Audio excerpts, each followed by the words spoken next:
Bitbit ang kani-kanilang mga placard, nagsagawa ng kilos protesta ang environmental group na Alyansa Tigil Mina kasama ang ibang mga grupo.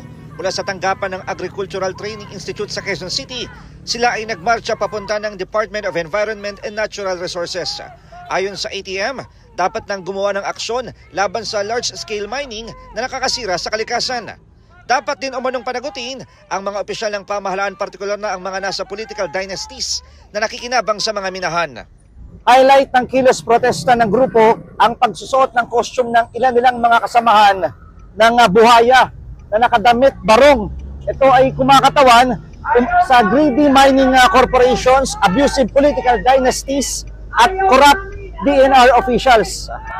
Partikular na tinukoy ng grupo ang pamilya Romualdez na umano'y may kaugnayan sa ilang mining firms tulad ng Benguet Corporation, Mark Ventures Mining and Development Corporation at Bright Green Resources Corporation, habang may kaugnayan din umano sa mga mining company ang pamilyang Villar at Gatchalian.